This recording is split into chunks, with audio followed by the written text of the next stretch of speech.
Ce sont des cartes que l'on peut contempler pendant très longtemps et qui nous font voyager des routes perdues du Far West à l'Antarctique, de Petra à Angkor.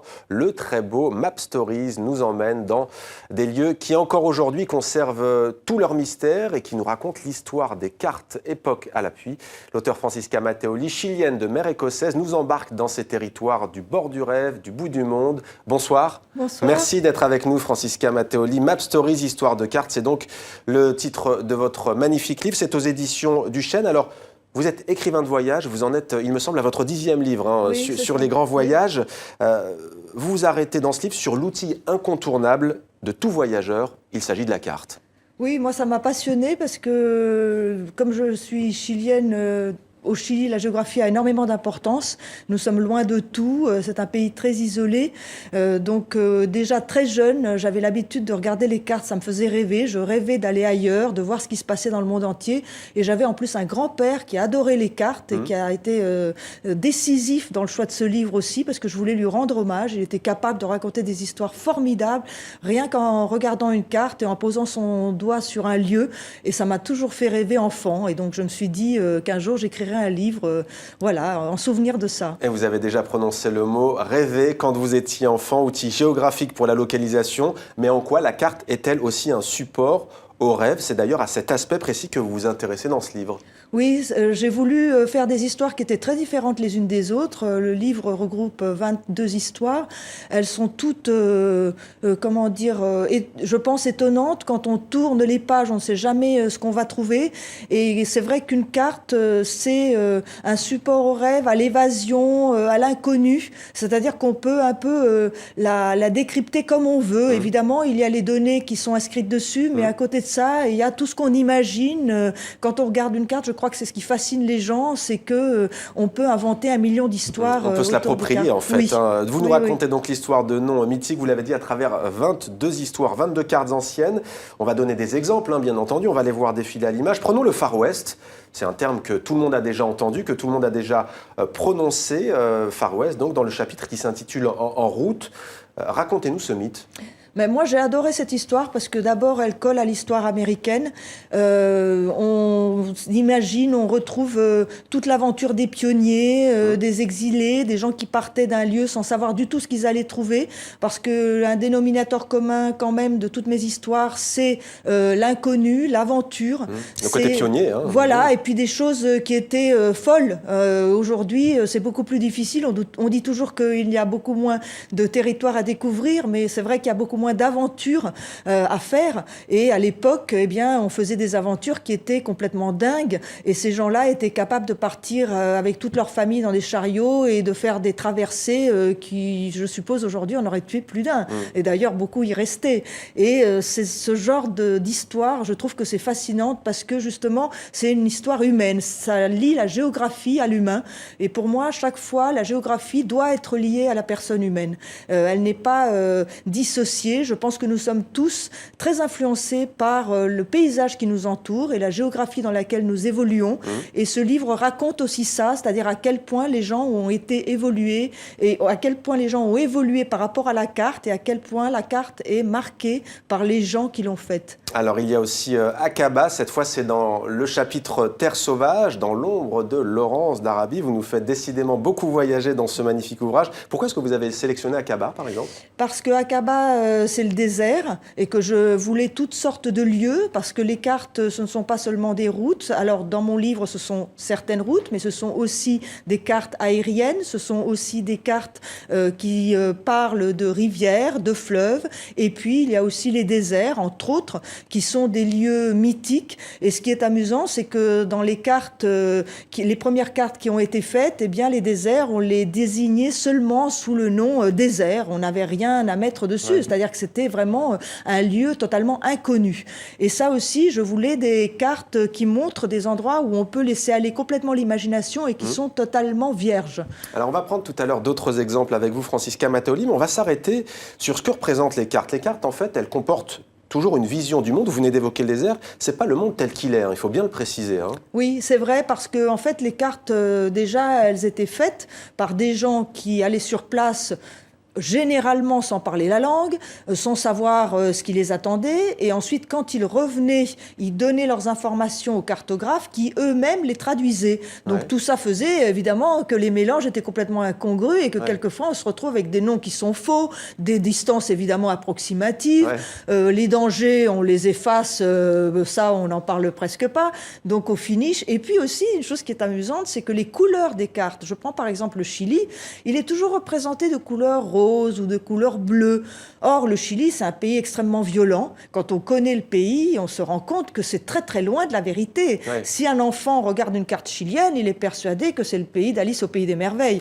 Et quand on est au Chili, on voit bien que ce n'est absolument pas le cas. Donc, toutes ces distorsions, je trouve, font que chaque histoire est passionnante en soi. Il y a longtemps, lorsqu'on regardait les cartes, il y avait aussi parfois des zones mystérieuses, des trous noirs. On ne les voit plus beaucoup sur les cartes. Qu'est-ce que ça nous dit? Oui, non, parce qu'effectivement, il y avait beaucoup de lieux qui étaient totalement inconnus. Alors, quelquefois, on inventait des choses, comme par exemple, dans mon livre, il y a une carte de Madagascar. Bon, c'est un endroit que je connais très bien. Quand on va à Madagascar, on se rend compte à quel point l'île a des lieux vraiment très différents. Mais quand on la voit de l'extérieur ou quand les gens y sont arrivés les premières fois, eh bien, par exemple, au milieu de l'océan, ils mettaient des monstres ou ils mettaient des choses complètement incongrues. Oui, voilà, des choses qu'ils inventaient. Ils imaginaient que l'endroit qu'ils ne connaissaient pas devait être comme ça. Alors, on va voir défiler à l'écran d'autres sites et régions fascinantes. Vous parliez tout à l'heure du désert, mais aussi de fleuves. Il y a bien entendu l'incontournable Nil. C'est dans le chapitre intitulé « Deux fleuves et une mer », avec une question d'ailleurs qui est posée dans le livre. Où se situe vraiment la source du Nil? Vous y êtes posé la question? Alors oui, je me suis un peu posé la question. Bon, aujourd'hui, la question demeure d'ailleurs, parce que la source a été trouvée, mais il y a encore des chercheurs et il y a encore des personnes qui en doutent. Et quand elle a été découverte, ou en tout cas quand finalement la source a été arrêtée, ça a donné lieu quand même à une bagarre extraordinaire. Voilà. Et une bagarre qui a fini par tuer l'un des deux prétendants au trône de la découverte de la source du Nil. Où ça, en l'occurrence? Voilà. La source? Ah, mais ça, il faut lire mon livre. Je ne vais pas tout vous dévoiler. Le Chili, un pays que vous connaissez bien entendu, c'est dans le chapitre à l'assaut des montagnes. Il y a le Minas Gerais, c'est dans le chapitre à l'assaut des montagnes. On est dans le cœur du Brésil. Comment est-ce que... Vous y avez vécu d'ailleurs au Brésil? Oui, j'ai vécu à Rio. Et pourquoi ce choix? Le Minas Gerais, parce que c'est les cités d'or brésiliennes. D'abord, c'est absolument magnifique. Je pense qu'on n'en parle pas assez. On parle beaucoup d'autres lieux au Brésil, mais ça, c'est vraiment un endroit extraordinaire où vous avez toutes ces églises qui sont croulantes d'or, parce qu'on a découvert évidemment des mines, d'où le nom Minas Gerais, les mines générales. Et c'est un périple fantastique à faire. Comment est-ce que vous avez retrouvé toutes ces cartes? Vous avez parlé tout à l'heure de votre héritage familial avec votre grand-père, à qui vous avez rendu hommage ce soir sur notre plateau. Comment vous avez travaillé? Comment vous avez retrouvé des cartes précieuses? Il y a notamment, par exemple, la première carte d'Écosse, je crois. Oui, c'est vrai. C'est-à-dire que je suis partie déjà des lieux qui, moi, me faisaient rêver. Donc, j'avais des cartes familiales. Il y en a certaines que j'ai pu mettre dans le livre, que nous avons cherché avec mon éditeur. Et puis d'autres cartes que je voulais absolument mettre. Donc, nous avons fouillé, nous avons regardé dans les bibliothèques. Aujourd'hui, grâce à Dieu, nous avons Internet.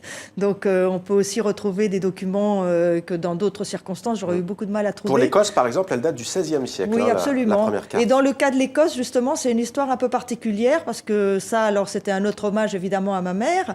Parce que moi, j'ai beaucoup rêvé en recherchant le monstre du Loch Ness quand j'étais enfant. Alors, ça va paraître très enfantin, mais en réalité, cette carte aussi, pour un adulte, c'est le domaine du rêve poussé à son extrême. C'est-à-dire, tout d'un coup, on va rechercher un monstre. Et d'ailleurs, aujourd'hui, quand vous regardez sur les cartes, les maps mondes et les cartes très modernes, eh bien, on donne la position du Loch Ness aujourd'hui. Vous l'avez sur Internet. Peu importe s'il existe ou pas, ce qui compte, c'est en tout cas, effectivement, la géographie qui entoure le mythe. Voilà, il y a beaucoup de gens qui s'y intéressent encore. On va quitter l'Écosse pour l'Antarctique, longtemps représentée comme une zone à la frontière du monde, c'est ce que vous dites vous-même. Il a fallu attendre un homme au nom de Comet, un certain Edmond Halley, pour en avoir une vision plus précise.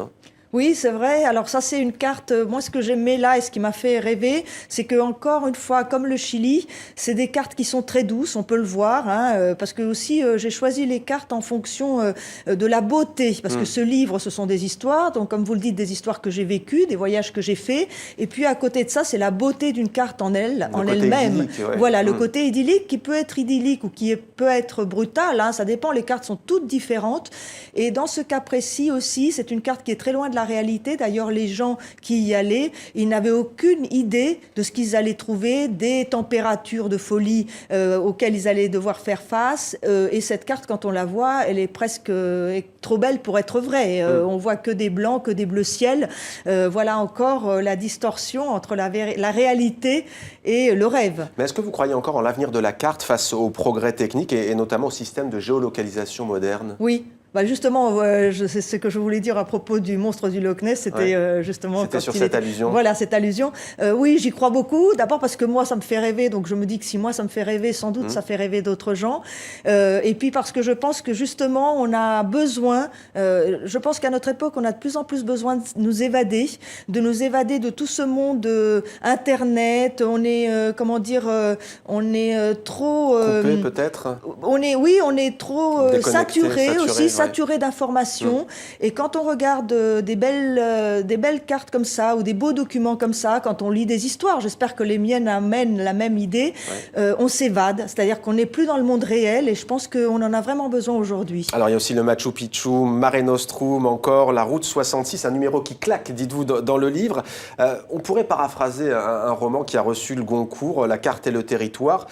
On va s'arrêter maintenant sur ce rapport. C'est la carte d'abord ou est-ce le territoire? Parce que quand on a lu ce magnifique ouvrage, quand on le parcourt, on a parfois l'impression que la carte, au fond, invente le territoire. Vous parliez du Loch Ness. Oui. Quel est ce rapport? Alors écoutez, ça dépend en fait. Hein. Quand on lit les histoires, on se rend compte que c'est très... imprévisible, ça dépend de la personne en fait qui dessine la carte.